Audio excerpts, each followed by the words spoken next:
Hello बच्चों, अभी मैं जो बताने वाला हूँ ना वो ध्यान रहे। एग्जाम में इस तरह क्वेश्चन एग्जाम में आता ही आता है, ठीक है। इसलिए वीडियो की स्किप मत करना, ध्यान से ना आपको समझ में आ जाएगा ना कि जो मैं बताने वाला हूँ, ठीक है।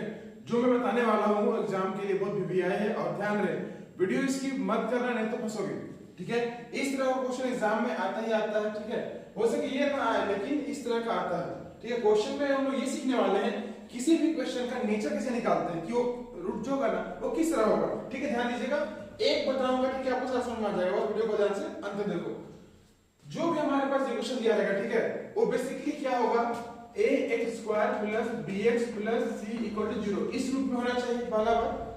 तो अब क्या करेंगे, a b c का वैल्यू फाइंड कर लेंगे, ठीक है। a इक्वल टू होगा 1, b इक्वल टू होगा 4 और c इक्वल टू क्या होगा -√3, है ना।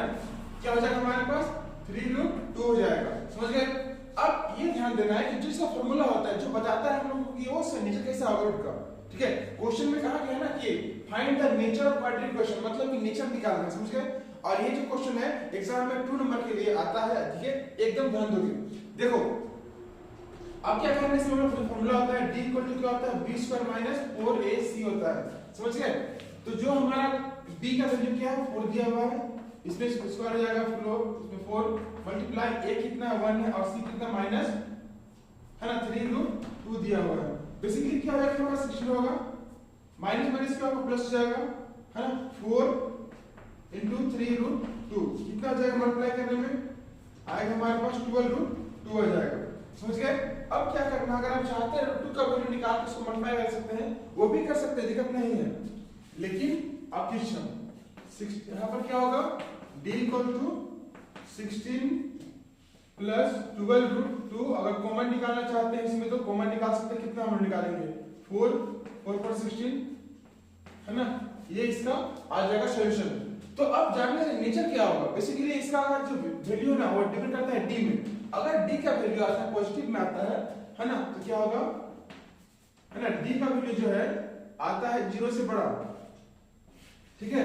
तो क्या होगा हमारे पास इट हैज, ठीक है, क्या होगा इट हैज 2 अनइक्वल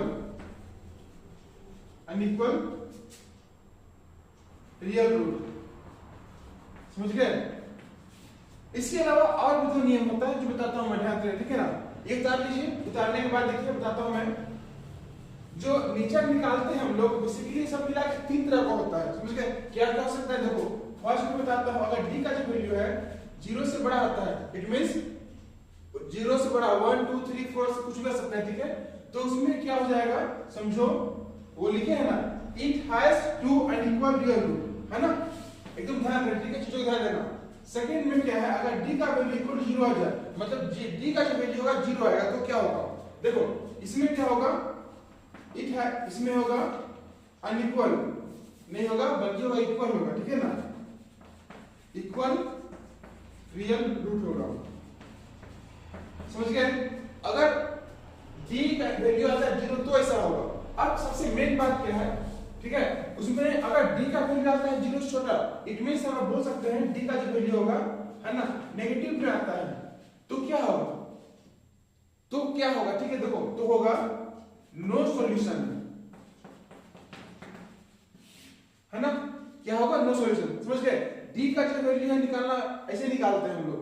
अब देखो मैं बताता हूं कुछ क्वेश्चंस, ठीक है, जो ध्यान रहे, जो बोल सकते हैं ना एग्जाम के लिए भी। अगर मान लीजिए इसका क्वेश्चन आता है 4u² प्लस 8u ऐसा आता है, अगर तो इसमें आप कैसे निकालेंगे, कोई तरीका भी होगा ना भाई निकालने के लिए। वो तरीका हमारे पास ये है, इसमें 4u जो है हमारे पास है 4u² plus 8u equal to 0। इसमें देख रहे हैं a का जो वैल्यू होगा 4 होगा, ठीक है, और जो हमारा b का जो वैल्यू होगा 8 होगा, और c हमारे पास दिया हुआ नहीं 0 मान लेते हैं, समझ गए। तो हम लोग इसमें क्या निकालेंगे, d इक्वल टू क्या होगा b² माइनस 4ac हो जाएगा।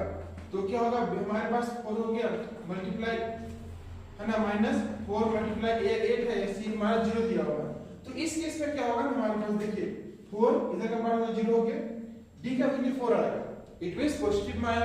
तो क्वेश्चन देके बैठिएगा नहीं, चाहे कोई भी क्वेश्चन क्यों ना है, आपको सॉल्व हमेशा जो है ना इसी फॉर्मूला से करना है जब भी आपको नेचर निकालना हो, समझ गया। तो एक बार ध्यान दें, जो बताता हूँ बच्चों, एग्जाम में इस तरह क्वेश्चन आता है, ठीक है, इसलिए वीडियो को पूरा देखना, कहीं पर कोई भी क्वेश्चन हमारे पास क्यों ना हो, वीडियो को हमेशा पूरा देखना, ताकि आपको समझ में आए कि जो मैं बता रहा हूँ एग्जाम के सब भी आए, समझ गए। और अगर आप मुझसे जुड़ना चाहते हैं पेज को फॉलो कीजिए, ठीक है, जहां भी आप देख रहे हैं, यूट्यूब में देख रहे हैं, कहीं से आप देख रहे हैं, चाहे देख रहे हो, आप सब्सक्राइब कीजिए। आपको जो बताया जाएगा ना एकदम परफेक्ट बताया जाएगा, जो एग्जाम के भी आए, यहाँ पर कोई फालतू बात नहीं होगी मैं, ठीक है। अगर इसका वैल्यू आता है 4 तो क्या बोलेंगे हम लोग, d का जो वैल्यू आता है वो 0 से बड़ा है, इसका मतलब क्या होगा, it has two unequal and real root. Okay, समझ गए। हम लोग मिलते हैं अगले वीडियो में, तब तक के लिए बस मस्त रहिए, खुश रहिए और एग्जाम सामने है, ढंग से पढ़ाई कीजिए, ठीक है ना।